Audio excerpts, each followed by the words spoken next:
Hello students, स्वागत है आपका अपने चैनल कॉमर्स कुजी पर। और क्लास 11th का जो हमने बिजनेस स्टडी स्टार्ट किया था पूनम गांधी के लेटेस्ट एडिशन से, वहाँ पर हमने चैप्टर फर्स्ट को फिनिश कर दिया है। आज हम स्टार्ट करने वाले हैं chapter second, forms of business organisation. तो अगर आपने चैप्टर फर्स्ट की प्लेलिस्ट नहीं देखी है तो मैं डिस्क्रिप्शन में वीडियोस अटैच कर दूंगा, तो वहाँ पे जाके आप आराम से देख सकते हैं।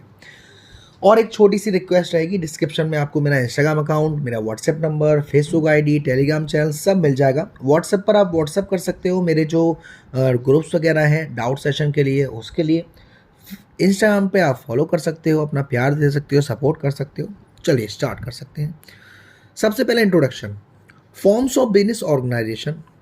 हमने चैप्टर फर्स्ट में पढ़ा था कि हम बिजनेस में बहुत सारी एक्टिविटी करते हैं, बहुत सारी इंडस्ट्रीज होती हैं, commerce, trade, primary, secondary, tertiary. इसमें हम पढ़ेंगे कि अगर हम वाकई में बिजनेस करना चाहते हैं तो किस किस पार्ट में कौन कौन सी कंपनी, किस किस टाइप की कंपनी स्टार्ट कर सकते हैं। Introduction, a business enterprise is an organisation which is engaged in some business और कॉमर्शियल एक्टिविटी। चैप्टर फर्स्ट में पढ़ा था आपने कि कॉमर्शियल एक्टिविटी कौन कौन सी होती हैं और बिजनेस एक्टिविटी कौन कौन सी होती है, इंडस्ट्री वगैरह। तो बिजनेस ऑर्गेनाइजेशन वो ऑर्गेनाइजेशन है जो या तो बिजनेस की एक्टिविटी में या कॉमर्शियल एक्टिविटी में अपने आप को एंगेज रखती हैं।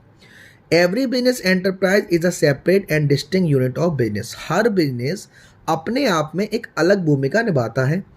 Every business entity adopt some forms of business organisation to carry out business activity. हर बिजनेस एंटिटी जो होती है वो अपने आप को एक ढांचे में उतारती है ताकि वो अपने आप को एक ऑर्गेनाइजेशन कह सके। जो बिजनेस एंटरप्राइजेज हैं वो तीन कैटेगरी में आती हैं। पहला है प्राइवेट सेक्टर, पब्लिक सेक्टर और joint sector. The business enterprises which are own, control and manage by private individual are known as private sector enterprises. ऐसा बिजनेस जिसके मालिक, जिसका कंट्रोल, जिसका मैनेजमेंट प्राइवेट लोगों के हाथों में है, उनको हम कहते हैं प्राइवेट सेक्टर एंटरप्राइजेज। जैसे इनका जो मोटिव होता है वो होता है प्रॉफिट कमाना, जैसे Reliance India limited, Tata company, Birla company, Wipro, ये सब वही हमारी क्या है, प्राइवेट सेक्टर एंटरप्राइजेज। सेकंड होती है हमारी public sector enterprises. Public sector enterprises, the business enterprises which are owned, controlled and managed by the central and state government are known as public sector enterprises. जिसके मालिकाना हक या control या management central government के पास है या state government के पास है, उसको हम कहते हैं public sector enterprises.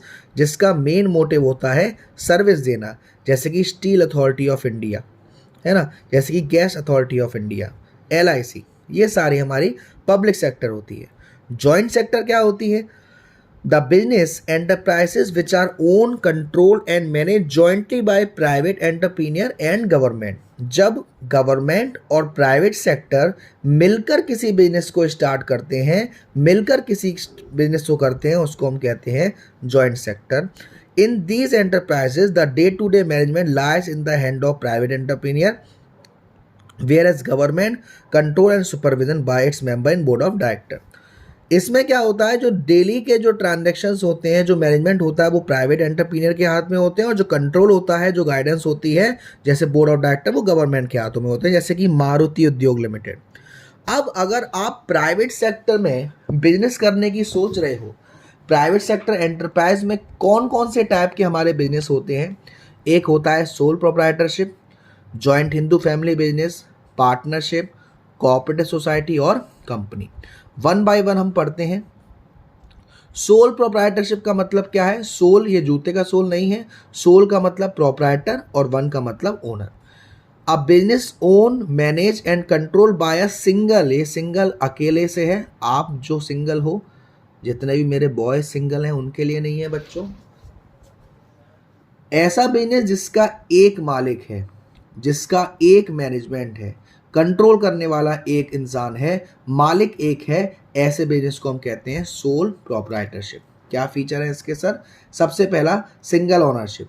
The sole proprietorship firm is own by a single individual only. जो हमारा सोल प्रोप्राइटरशिप फर्म होती है उसको चलाने वाला एक ही इंसान होता है, यानी कि मालिक एक ही होता है। All the capital is supplied by the single individual from his own wealth और फ्रॉम बोरोड फंड। सारा का सारा पैसा जो लगाया गया है इस बिजनेस में वो या तो उसका है या उसने किसी से उधार मांगा है। Formation and closure, there are no legal formalities required to start and close sole proprietorship. कोई भी लीगल फॉर्मेलिटीज की जरूरत नहीं पड़ती है सोल प्रोप्राइटरशिप को स्टार्ट करने के लिए या बंद करने के लिए। There is no separate law governing this from a business, और इसी के लिए कोई स्पेशल लॉ भी नहीं बना हुआ जो सिर्फ इसके लिए हो। Only in some case a license might be required, but otherwise forming and closing sole proprietor business is very simple. कुछ केसेस में आपको लाइसेंस लेने की ज़रूरत पड़ती है, लेकिन ज़्यादातर सोल प्रोप्राइटरशिप को स्टार्ट करने में या बंद करने में हमें बहुत ही ईजी रहता है, ज़्यादा रूल्स एंड रेगुलेशन नहीं रहते। अनलिमिटेड लायबिलिटी, अनलिमिटेड लायबिलिटी का मतलब क्या है? अनलिमिटेड लायबिलिटी का मतलब है कि अगर आपके बिजनेस में कर्जा आया 10,000 रुपये का और आपके बिजनेस में कुल मिला के हैं 4,000 रुपये, तो कितने की कमी रह रही है सर? 6,000 रुपये की। ये 6,000 रुपये आपको अपनी पर्सनल एसेट से, अपने घर से, अपनी प्राइवेट एसेट से देना पड़ेगा, उसको हम कहते हैं unlimited liability. In sole proprietor firm, the proprietor is personally liable for all the debt of the business. Sole proprietorship में जो मालिक है वही liable होता है सारे कर्जे चुकाने के। In case of business losses, if the business assets are not sufficient to meet all business liability, the proprietor may have to sell his personal property to pay off the liability.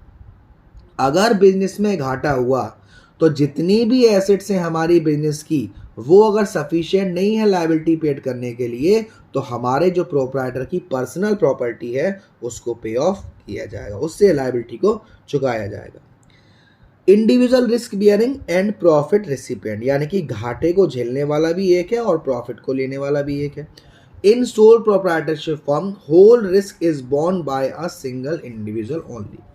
Proprietorship firm में जो भी risk होता है वो सारा का सारा किसका है? उस ओनर का जो उसका मालिक है। The sole beneficiary of all the reward is one individual only. पूरा का पूरा जो उसका बेनिफिशियर है कौन है? वो वही इंसान है, individual. Likewise if there are loss he she alone has to bear them, he she alone bear the risk of business. और ऐसे ही अगर घाटा होता है तो वही सारा घाटा झेलेगा।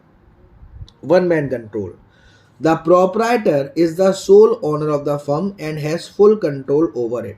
जो प्रोप्राइटर होता है, जो मालिक होता है, उसका कंट्रोल होता है अपने बिजनेस पर, वो जैसा चाहे वैसे चला सकता है। The ownership and management lies in the hand of one person only. जो मालिकाना हक होता है, जो मैनेजमेंट होता है, वो एक पर्सन के हाथ में होता है। Some person or manager may be employed to help the owner but ultimate control lies with sole trader. कुछ पर्सन या मैनेजर हम रख सकते हैं ओनर की मदद करने के लिए, लेकिन जो कंट्रोल रहेगा वो तो सोल ट्रेडर के हाथ में ही रहेगा। No separate legal entity, a sole proprietorship has no legal identity separate from that of its owner. जो मालिक होता है और उसका जो बिजनेस होता है वो दोनों अलग अलग नहीं होते, उनकी कोई एक सेपरेट लीगल एंटिटी नहीं होती है।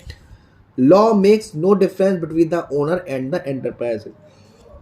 मैं थोड़ा जूम कर दे रहा हूँ। जो नियम है इनके लिए, उन्होंने कोई भी डिफरेंस नहीं रखा है ओनर में और एंटरप्राइज में। Business and the owner exit together. जो बिजनेस है और उसका मालिक है दोनों ही अपने आप को साथ साथ एग्जिस्ट करते हैं। Lack of business continuity, since business and owner are one, so death, insolvency, incapacity element will have direct effect on the business. जो बिजनेस है और ओनर है वो एक ही है, तो अगर उनकी डेथ हो गई, इंसॉल्वेंट हो गया या उनके पास उतनी कैपेसिटी नहीं है, तो इससे डायरेक्ट किस पर इफेक्ट पड़ेगा? बिजनेस पर। Small size, the sole proprietorship firm operate on a very small scale. जो सोल प्रोप्राइटरशिप फर्म होती हैं वो छोटे पैमाने पे काम करती हैं। As all the funds are arrange by one person, क्योंकि सारा का सारा पैसा किसने अरेंज किया है? एक इंसान ने किया है। Total management and control lies with one person only. सारा का सारा मैनेजमेंट, सारा का सारा कंट्रोल एक पर्सन के हाथ में रहता है। A sole trader can arrange limited fund and has limited managerial ability. तो जो सोल ट्रेडर होता है उसके पास लिमिटेड पैसा होता है और लिमिटेड ही मैनेजल एबिलिटी होती है। Therefore the scale of operation is generally limited. इसीलिए जो स्केल ऑफ ऑपरेशन होता है, काम इनका जो होता है वो लिमिटेड होता है। तो ये तो थे आपके फीचर्स ऑफ सोल प्रोप्राइटरशिप। अब हम बात कर लेते हैं मेरिट्स, यानी कि क्या क्या फ़ायदे हैं। Quick decision. In sole proprietorship firm, all the decisions are taken by the proprietor himself. He is not supposed to consult anyone and waste time. Sole proprietorship में उसे सारे के सारे डिसीजन खुद लेने हैं, उसे किसी से भी कंसल्ट लेने की ज़रूरत नहीं है, टाइम वेस्ट करने की ज़रूरत नहीं है। By quick decision immediate action can be taken which bring flexibility of operation. तो अगर उसे कोई डिसीजन लेना होता है, कोई नतीजे पर पहुंचना होता है, तो वो तुरंत डिसीजन ले सकता है। उन डिसीजन में कोई डिले नहीं होगा और बिजनेस में वो चेंज क्विकली अडेप्ट कर ले जाएंगे। फिर है आपका confidentiality. The sole proprietor is not expected to share his secret with other. जो सोल प्रोप्राइटरशिप होता है, जो सोल प्रोप्राइटर होता है, उसे अपने सीक्रेट किसी से शेयर नहीं करने। There is no legal compulsion for a sole proprietor to publish account. कोई भी लीगल ज़रूरी नहीं है कि आप अपने अकाउंट्स को पब्लिकली कहीं पर पब्लिश करो। सारे के सारे डिसीजन कौन लेगा? प्रोप्राइटर लेगा। तो ये काफ़ी इजी हो जाता है उसके लिए कि उसके जो सीक्रेट है, उसकी जो राज की बात है, वो उसके पास रहे, किसी को नहीं मालूम पड़े। थर्ड है direct incentive. In sole proprietorship firm there is direct relationship between the efforts and reward, which means if proprietor put extra effort, then profit increase and proprietor gets extra income. So proprietor is always motivated to work extra to get extra reward. अगर sole proprietorship में direct relation है किसका? उसके efforts का और rewards का। अगर वो ज़्यादा एफर्ट डालेगा, ज़्यादा प्रॉफिट होगा, ज़्यादा प्रॉफिट होगा तो उसको ज़्यादा इनकम होगी, इसीलिए ज़्यादा इनकम होगी तो प्रोप्राइटर मोटिवेट रहेगा। Sense of accomplishment. There is a personal satisfaction involved in working for oneself. जब हम अपने आप के लिए कोई काम करते हैं तो उसमें हमें एक पर्सनल सेटिस्फैक्शन मिलता है। The success in business not only contribute to self satisfaction but also instill in the individual a sense of accomplishment and confidence. जब हम अपने ही आप में कॉन्ट्रीब्यूट करते हैं तो हमें सेल्फ सेटिस्फैक्शन तो मिलता ही मिलता है, लेकिन हमें अपने अंदर भी कुछ कॉन्फिडेंस नज़र आते हैं। Easy to form and dissolve. A sole proprietorship organization is easy to form. इनको स्टार्ट करना काफ़ी easy है। No legal formality are involved in setting up this type of organization. कोई भी ज़्यादा लीगल फॉर्मेलिटीज़ नहीं करनी है इस तरीके की ऑर्गेनाइजेशन को बनाने के लिए। It is not govern by any special law. इनके लिए कोई स्पेशल लॉ भी नहीं है। The sole proprietor can close the business when ever he desire without any legal formality. जो सोल प्रोप्राइटर है वो जब चाहे अपने बिजनेस को बंद कर सकता है बिना किसी लीगल फॉर्मेलिटी के लिए। It can be close by paying back it debt. उसके पास जो कर्जा है वो अपना कर्जा चुका दे और अपने बिजनेस को बंद कर दे। डिसएडवांटेज क्या है? सबसे पहला, limited resources. In sole proprietorship firm, finance is supplied by the proprietor himself from his wealth or from borrowing. There is a limit to the credit raising capacity of a single person. Soul proprietorship firm में जो पैसा है वो उसने ही लगाया है या उसने किसी से उधार लिया है, और उधार लेने की भी एक लिमिट होती है। एक इंसान कितना किससे उधार ले सकता है, जिससे उसका बिजनेस की ग्रोथ में रिडक्शन होता है।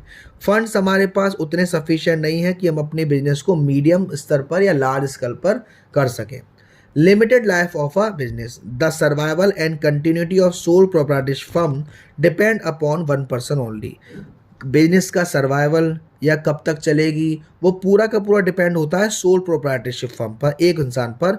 If a proprietor falls ill or become insolvent then the business may come to an end. अगर प्रोप्राइटर बीमार पड़ गया है या इंसॉल्वेंट हो गया है, दिवालिया घोषित हो गया है, तो अब वो उसका बिजनेस शायद वहीं की वहीं बंद हो सकता है। Unlimited liability. The sole proprietor is personally liable for all the debts. जो सोल प्रोप्राइटर है वही जिम्मेदार है सारे के सारे कर्जे चुकाने के लिए। In case of heavy losses the proprietor will not only lose all his business assets but he may have to sell his personal property to pay back his डेब्ट। अगर ज़्यादा नुकसान होता है तो जो हमारा प्रोप्राइटर है उसे अपने बिजनेस एसेट्स के अलावा भी अपनी जो पर्सनल एसेट है उस पर भी गाज गिर सकती है। Limited managerial skill. In sole proprietorship firm, all the activities are performed by a single individual. Soul proprietorship firm में सारी की सारी एक्टिविटी जो परफॉर्म करता है वो एक सिंगल इंडिविजुअल कर रहा है। अ single individual can not B expert in all the field, और जो सिंगल इंडिविजुअल है वो ऐसा नहीं हो सकता कि सारे के सारे फील्ड में एक्सपर्ट हो। He may be a good sale person but not a good manager, वो हो सकता है एक अच्छा सेल पर्सन हो लेकिन वो एक अच्छा मैनेजर नहीं बन सकता। तो it is difficult to find all the skill and expertise in one person, तो ऐसा काफ़ी मुश्किल है कि सारी की सारी अच्छाई एक ही इंसान में मिल जाए। And sole proprietor generally can not afford to appoint specialist and expert employ, और जो सोल प्रोप्राइटर होता है वो कभी एफर्ड नहीं कर पाता या एफर्ड नहीं कर सकता एक स्पेशलिस्ट को रखना या एक्सपर्ट को रखना। The proprietor is over burden with two many task, तो इसकी वजह से जो प्रोप्राइटर होता है उस पर और ज़्यादा बर्डन पड़ जाता है काफ़ी सारे टास्क का। तो ये तो था आपका सोल प्रोप्राइटरशिप, है ना। अब आता है आपका हिंदू अनडिवाइडेड फैमिली, जिसको हम जॉइंट हिंदू फैमिली भी कहते हैं। The business carry out by the member of a Hindu undivided family is known as joint Hindu family business. वो बिजनेस जो हिंदू अनडिवाइडेड फैमिली के मेंबर्स मिलके करते हैं, हिंदू फैमिली के मेंबर मिलके करते हैं, उसे कहते हैं Hindu family business. This kind of business is not govern by industrial और कंपनी एक्ट। ऐसे बिजनेस के लिए ना ही कोई इंडस्ट्री एक्ट बना है ना ही कोई कंपनी एक्ट बना है, इनके लिए एक्ट है Hindu succession act which exist under Hindu law, जो हिंदू लॉ के अनुसार चलता है। This business is govern by following to Hindu succession act. ये जो बिजनेस है वो दो टाइप में है, एक दया भाग और एक मीताक्षरा। दया भाग सिर्फ वेस्ट बंगाल में एप्लीकेबल है और मीताक्षरा हर ऑल ओवर इंडिया में है, लेकिन वेस्ट बंगाल को छोड़कर, क्योंकि वहां पे क्या चलता है, दया भाग चलता है। There are two condition for existent of joint Hindu family business. दो कंडीशन होनी चाहिए जॉइंट हिंदू फैमिली बिजनेस के, कम से कम दो मेल मेंबर्स होने चाहिए हमारी फैमिली में, और existent of some ancestral property. Ancestral property का मतलब होता है पूर्वजों की जो होती है ना, पूर्वजों की जायदाद वगैरह। The ancestral property is inherited by the male member of Hindu undivided family. The member who share the ancestral property and who are entitled to get a share in the profit of joint Hindu family business are known as co-partners. तो घर में एक जो सबसे बड़ा इंसान होता है, सबसे बुजुर्ग इंसान होता है, वो कर्ता होता है। बाकी सब जो लोग होते हैं वो कौन होते हैं, को पार्टनर्स होते हैं। तो जिनको जमीन जायदाद मिलेगी, जिनको प्रॉफिट मिलेगा, उन्हें हम क्या कहते हैं, को पार्टनर्स। फीचर्स क्या है, सबसे पहले formation. For the formation of joint Hindu family business there should be at least two member in the family and ancestral property to be inherited by them. कम से कम दो मेल मेंबर्स होने चाहिए। Business does not require any agreement as membership is by birth.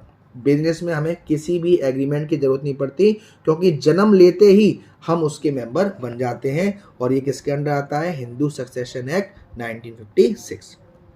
Liability. The liability of Karta is unlimited, whereas liability of all other member of joint Hindu family business is limited up to their share in the business. जो घर का कर्ता होता है उसकी liability unlimited होती है और बाकी सारे लोगों की जो लाइबिलिटी होती है वो लिमिटेड होती है। द कर्ता लाइबिलिटी इज अनलिमिटेड, तो आपको मालूम है अनलिमिटेड क्या होती है। अनलिमिटेड लाइबिलिटी का मतलब कि उनकी पर्सनल एसेट्स को बेचकर भी कर्जा चुकाया जाएगा। Control. The joint Hindu family business is managed and controlled by the senior most member of the family who is called कर्ता। जो जॉइंट हिंदू फैमिली बिजनेस होता है उसको मैनेज और कंट्रोल किया जाता है घर के सबसे बड़े बुजुर्ग द्वारा, जिसको हम कहते हैं karta. Only the karta has legal right to enter into contract with outsider. Karta को ही एक अधिकार होता है कि वो बाहर के लोगों से कॉन्ट्रैक्ट में जुड़ सकता है। He only takes all the decision of business, वो ही अपने सारे डिसीजन होते हैं बिजनेस के वो लेता है। Other member have no right to take decision in the management of joint Hindu family business. दूसरे लोगों को कोई अधिकार नहीं होता है उनके बिजनेस में डिसीजन लेने का। Minor member. In joint Hindu family business a child become a member by birth only, so there is no restriction for a minor to become a member of the business. Joint Hindu family business में जो बच्चा होता है वो जन्म लेते ही member बन जाता है, तो यहाँ पे फर्क नहीं पड़ता कि वो माइनर है या मेजर है। फायदे क्या क्या है, सबसे पहला है इफेक्टिव कंट्रोल। कर्ता has complete decision making power, कर्ता के पास सारी की सारी डिसीजन लेने की पावर होती है। This avoid conflict among the member as no one can object to decision of karta. तो इससे आपस में लड़ाइयाँ नहीं होती, क्योंकि कर्ता के जो डिसीजन है उस पर कोई भी ऑब्जेक्शन नहीं उठा सकता। This also leads to fast decision making, और उससे जो हमारा डिसीजन है वो भी हम जल्दी ले सकते हैं। Continued business existent, the death of karta does not effect the existent of business as next eldest most member become कर्ता।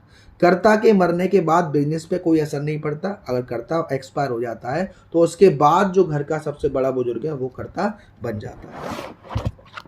लिमिटेड लायबिलिटी ऑफ मेंबर, अभी मैंने आपको बताया था कि कर्ता की लायबिलिटी अनलिमिटेड होती है, बाकी सभी लोगों की लिमिटेड होती है। Increase loyalty and cooperation, since member belong to same family so there is more loyalty and cooperation among them. भाई जो मेंबर्स हैं वो एक ही फैमिली के हैं तो उनके बीच में ज़्यादा वफादारी होगी, ज़्यादा कॉपरेशन की भावना होगी। Moreover growth in business add to the pride of their family, जितना हमारा बिजनेस में ग्रोथ होगी उतने ज़्यादा हमारी फैमिली की इज्जत बढ़ेगी। लिमिटेड क्या है, लिमिटेशन क्या है? Limited resources, member of joint Hindu family do not join with additional capital, the capital depend mainly on ancestor property. जो मेंबर होते हैं फैमिली के वो अलग से कोई और कैपिटल नहीं लगाते, जो पीढ़ियों की जो प्रॉपर्टी चली आ रही है वही उनके रिसोर्सेज होते हैं। तो unlimited liability of karta, karta is having responsibility of all decision making and also has unlimited liability in case of loss his personal property can be used to prepay business debt. Karta पे सारी जिम्मेदारी होती है डिसीजन लेने की, और उसी की जो लायबिलिटी होती है वो अनलिमिटेड होती है। तो अगर उसे लॉस होता है तो उसकी पर्सनल प्रॉपर्टी भी इस्तेमाल की जाएगी उसके लोन को चुकाने के लिए। Dominance of karta, the karta individually take all the decision which may not be acceptable to other member, this may lead to conflict and break down of the family unit. कर्ता ही सारे डिसीजन लेता है जो हो सकता है कुछ मेंबर को सही ना लगे, जिसकी वजह से उनके आपस में कन्फ्लिक्ट होते हैं, लड़ाइयाँ हो जाती हैं। Limited managerial skill, since karta can not be an expert in all area of management the business may suffer due to his unwise decision. भाई कर्ता के पास सब एरिया में एक्सपर्ट होने की तो परमानेंसी है नहीं, तो हो सकता है वो कहीं कहीं ऐसे डिसीजन ले ले जो हमारे लिए बेकार हो। तो ये आपका दूसरा था हमारा joint Hindu family business. Third है हमारा पार्टनरशिप, जिसको हम करेंगे अपने नेक्स्ट पार्ट से। वीडियो पसंद आई हो तो वीडियो को लाइक ज़रूर करेगा, शेयर ज़रूर करेगा, और चैनल को अब तक सब्सक्राइब नहीं किया है तो प्लीज़ सब्सक्राइब कर दीजिएगा। Thank you so much, love you all.